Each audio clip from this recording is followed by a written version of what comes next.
In the year 401 BC, a young Persian soldier named Mithridates made a single drunken error that condemned him to a demise so prolonged and horrific that it defies modern comprehension, costing him not his freedom, but 17 agonizing days of dying. This was not a quick execution, but a biological siege upon a living human body. He was encased within 2 hollowed-out rowing boats, fastened together to form a wooden shell that trapped his torso while leaving his head, hands, and feet exposed to the elements. The executioners force-fed him a rich mixture of milk and honey, not to nourish him, but to induce violent, uncontrollable diarrhea within the confines of his wooden prison, while simultaneously pouring the sweet mixture over his eyes, mouth, and face to attract every insect in the region. Pushed out onto a stagnant, sun-baked pond, the sweet scent summoned swarms of flies and wasps that blanketed his face, laying their eggs in his nostrils and mouth, while the waste accumulating inside the boat bred vermin that began to burrow into his flesh. Every day, guards returned to force-feed him, ensuring he did not die of dehydration, effectively keeping him alive, so he could be eaten alive. For 17 days he drifted, his body transforming into a living hive of larvae, and rot until his heart finally stopped beating. This ancient Persian torture method was known as scaphism or the boats, and it is merely the opening chapter in a chronicle of 20 of the most brutal interrogation and execution methods ever devised by the human mind. The dark history you are about to witness spans for millennia and crosses every inhabited continent, revealing techniques so vile they were often omitted from official archives or classified by governments to hide the depths of their depravity. You will discover the 30 years war torture that forced victims to swallow filth until their organs ruptured, the French revolutionary who turned drowning into an industrial assembly line, and the Chinese method of execution, so precise it was captured in photographs that were banned for half a century. We will examine the American prison experiments of the 1960s that weaponized electricity, the Brazilian military tactics that dismantled human joints, and Iranian psychological warfare that erases the human personality without leaving a physical scratch. If you have the stomach for a true history of human cruelty, subscribe to the channel. Let us return to the ordeal of Mithridates and the method designed to make death an endurance sport. The Greeks termed it scaphism, derived from their word for a trough or boat, and it was a punishment exclusively reserved for those who insulted royal dignity. Mithridates had fought at the Battle of Cunaxa, where he killed the rebel Cyrus the Younger, a feat that King Artaxerxes too wanted to claim for himself to bolster his political legitimacy. When Mithridates, fueled by wine at a banquet, revealed the truth that he, not the king, had struck the fatal blow, he signed his own death warrant. The king decreed that he be taken to the boats. The mechanism of suffering was ingenious in its cruelty. By sandwiching the victim between 2 vessels, the executioners created a sealed environment where the victim's own biological waste could not escape, creating a breeding ground for vermin right against the skin. The strategic application of honey to the sensitive mucous membranes of the eyes and genitals ensured that insects would not just bite, but invade. When the guards checked on him daily, they were under strict orders to revive him with food and water if he appeared to be fading, as the punishment was a duration, not the death itself. By the 2nd week, Plutarch reports that when the top boat was briefly removed, the soldier's flesh was already being consumed by swarms of creatures bred from his own filth. Yet he remained conscious, begging for an end that was deliberately withheld. When the end finally came on the 17th day, the thing inside the boat was no longer recognizable as a man, but a rotting ecosystem. Scaphism persisted as a terrifying deterrent until the 4th century AD, a testament to the Persian mastery of prolonged suffering. While the ancients used insects, the 17th century Europeans turned to filth during catastrophe of the 30 Years' War. Between 1618 and 1648, a conflict that decimated Central Europe introduced the Sweden trunk. The Sweden trunk, or the Swedish drink, a torture method that turned the human digestive system into a weapon against itself. Despite the name, this technique was utilized by mercenaries and soldiers on all sides to extort hidden wealth from terrified villagers. When a peasant refused to disclose the location of their buried coins or livestock, soldiers would pry their jaws open with a wooden wedge and insert a funnel deep into the throat. They did not pour water, but liquid manure collected from the latrines and barn floors, a toxic slurry of animal feces, urine, and decaying straw. They forced the victim to swallow gallons of this vile mixture until their stomach distended to the point of bursting. To compound the agony, soldiers would then jump upon the victim's swollen abdomen, forcing the excrement back up the throat or rupturing the stomach lining completely. The pain was excruciating, causing bacterial infections and internal damage that killed the victim slowly even if the initial rupture did not. This was psychological warfare as much as physical. It was performed in front of families, forcing wives to watch husbands suffer untellable degradation, often leading them to surrender everything they owned immediately. Records from the era, such as those by Pastor Johann Daniel Mink, describe entire villages decimated by this practice, with survivors suffering from permanent digestive ailments for the rest of their ruined lives. The Schweden trunk became a cultural scar in Germany, a symbol of the war that erased a third of the population, moving from the mud of Germany to the rivers of France. The insanity of the French Revolution brought about a method of mass execution that prioritized efficiency over agony. In 1793, Jean-Baptiste Carrier arrived in Nantes with a mandate to purge enemies of the Republic, but he found the guillotine too slow for the thousands of prisoners in his custody. He devised noyades, or drownings, a system of aquatic slaughter that claimed up to 4,000 lives in a single month. He requisitioned large, flat-bottomed barges and modified them with trapdoors in the hull. Prisoners, including priests, women, and children, were herded onto these vessels, bound in chains, and towed into the middle of the freezing Loire River. At a signal, the bottom of the boat dropped out, sending hundreds plunging into the dark currents. To maximize the terror and humiliation, Carrier instituted what he mockingly called Republican marriages. He ordered young men and women, often priests and nuns, to be stripped naked and bound together face to face before being thrown into the water, a final act of sacrilege and sexual degradation before death.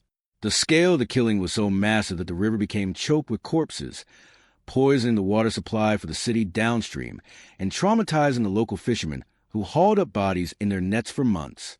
Carrier was eventually executed for his crimes, but not before he had proven that water could be as effective a tool of genocide as a blade. In ancient China, the legal system codified torture into a precise 5-step journey of mutilation known as the wuxing or the 5 pains.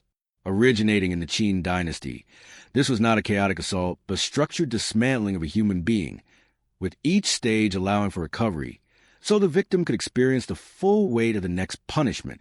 The journey began with a mo, the tattooing of the face, branding the victim as a criminal for all to see.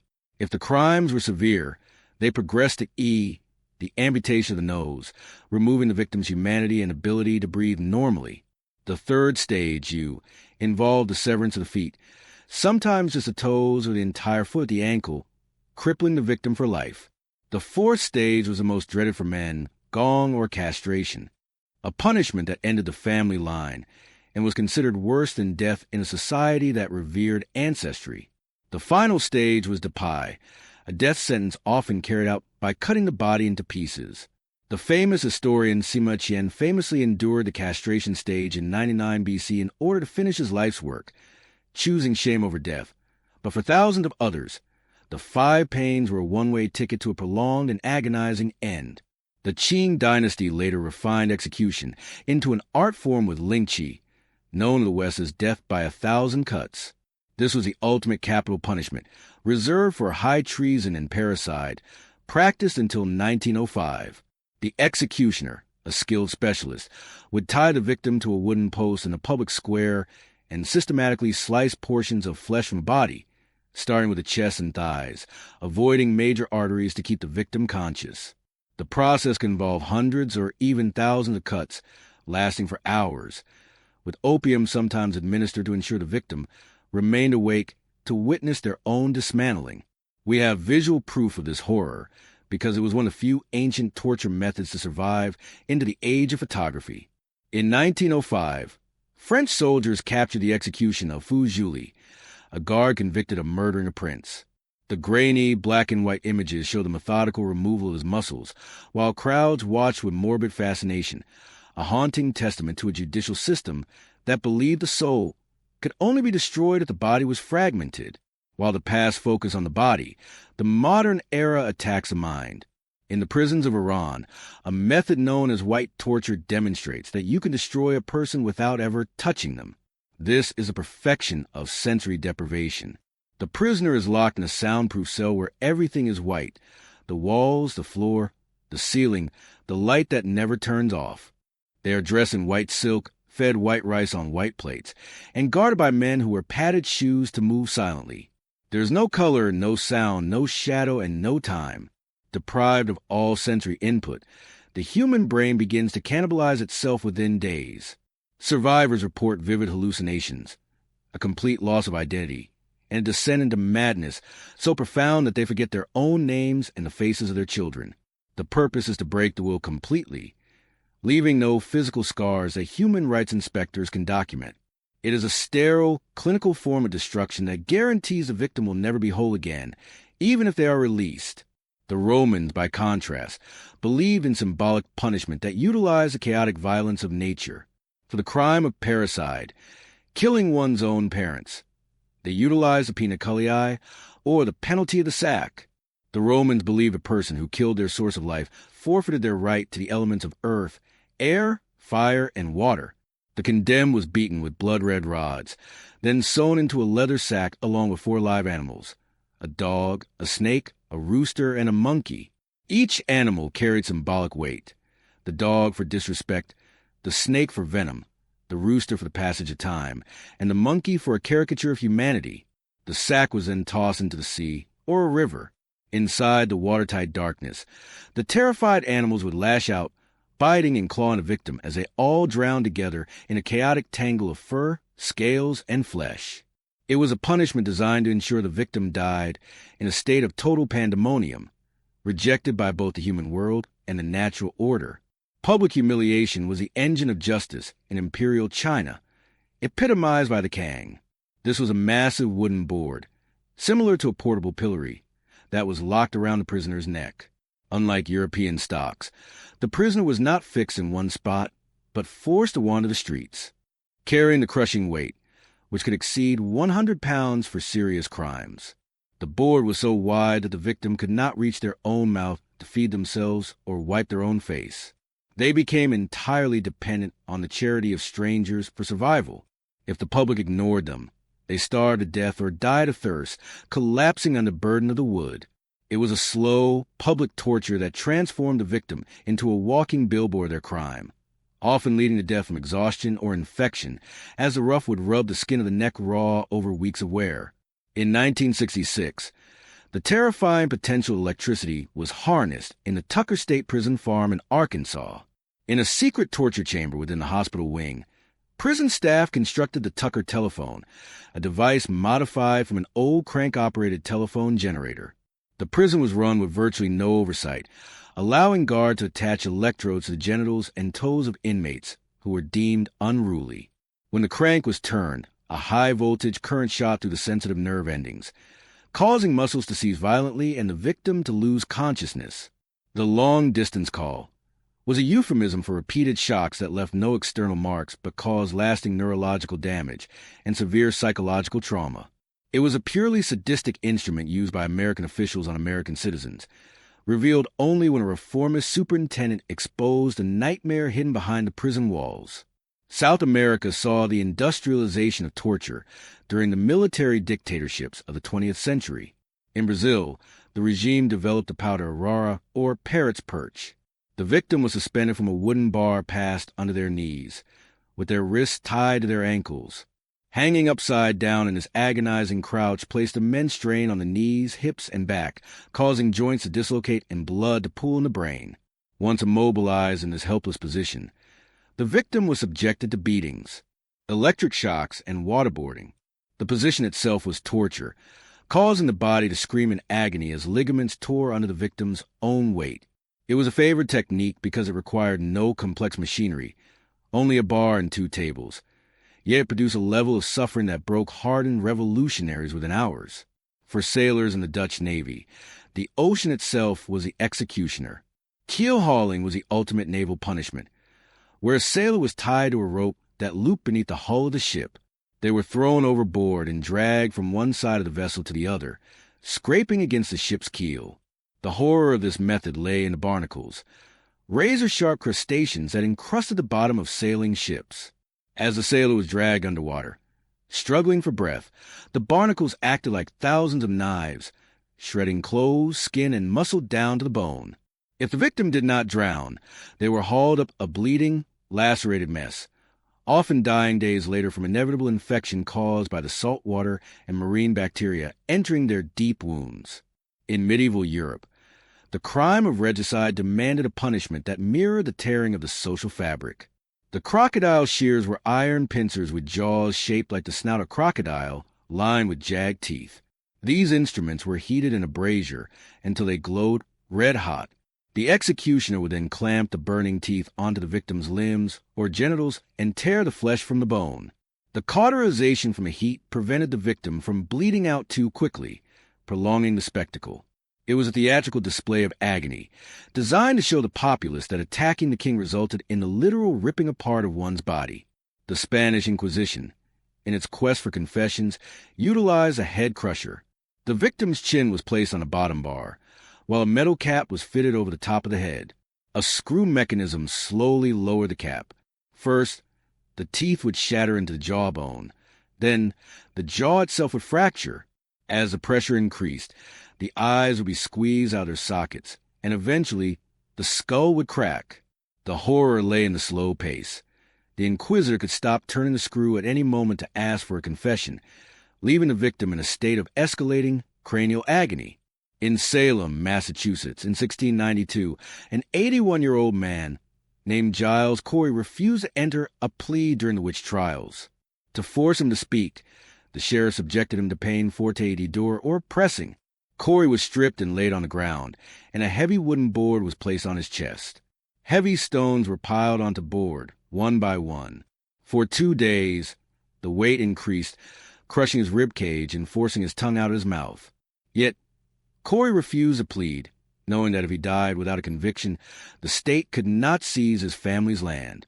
His only words to the executioners were more weight, a final act of defiance before his chest finally collapsed, killing him by mechanical asphyxiation. During World War II, accounts emerged of Japanese forces using nature's fastest-growing plant as a weapon. Bamboo torture involved staking a prisoner to the ground over a bed of young bamboo shoots. Bamboo can grow several inches in a day, with tips sharp enough to pierce soil and skin alike. Over the course of several days, the plants would slowly grow into and through the victim's body, piercing the back, the intestines, and eventually exiting to the abdomen or chest. It was a slow-motion impalement where the victim could feel the plant growing inside them, a death administered by the relentless force of biology. In England, the gibbet was a cage of iron used to display the bodies of executed criminals, but occasionally, live victims were placed inside, hung from a post in a prominent location. The victim was left to die of thirst and exposure. The true horror, however, came from the birds. Crows and ravens would land on the cage bars and peck at the defenseless victim, eating their eyes and lips while they were still alive. It was a warning to all who passed by, a rotting sentinel that turned a human being into carrion. In the Mughal Empire of India, elephants were trained to be executioners. These massive beasts could be commanded to crush a victim's head with a single step, or more sadistically, to break their limbs one by one. The emperor could signal the elephant to tear the victim apart with its trunk or to fling them through the air. This method, known as Gunga Rao, utilized the intelligence and strength of the elephant to turn public execution into a display of absolute imperial power, where the ruler commanded even the mightiest beasts of nature. Back in China, the waist chop was a form of bisection used for centuries. The victim was laid on a chopping block, and a massive blade severed their body at the waist. Because major organs like the heart and lungs are located in the upper torso, the victim did not die immediately. They would remain conscious, rolling in their own blood, sometimes for several minutes, fully aware that their lower half was separated from their body. It was a method so gruesome that it was eventually banned because the emperors themselves found the lingering suffering too disturbing to witness. The standing cage, or lixing, was another Chinese device that weaponized exhaustion. The victim was placed in a cage with their neck locked in a pillory at the top. The height was calibrated so that their feet could barely touch the floor. They had to stand on their tiptoes to relieve the pressure on their neck. If they relaxed their legs, they would strangle. This forced the victim to actively fight for their life for days, until their muscles inevitably failed, and gravity finished the job. It was a torture that turned the victim's own need for sleep into the instrument of their death. Finally, we arrive at the lead sprinkler, a medieval device that looked like a holy water sprinkler but was filled with molten lead, tar, or boiling oil. The executioner would shake the device over the victim, sending a shower of burning droplets onto their skin. Each drop burned a hole through the flesh, cauterizing the wound instantly and sealing the heat inside. It was a way to inflict maximum pain over the entire surface of the body, without killing the victim quickly, a rain of fire that turned the skin into a landscape of burns. From the boats of Persia to the white cells of modern prisons, these 20 methods reveal a chilling truth. Human creativity is never more active than when devising ways to inflict pain. We have utilized insects' gravity, electricity, plants, and animals to break one another. If this descent into history's darkest corners has fascinated you, remember to subscribe and hit the bell, for history is full of nightmares waiting to be told.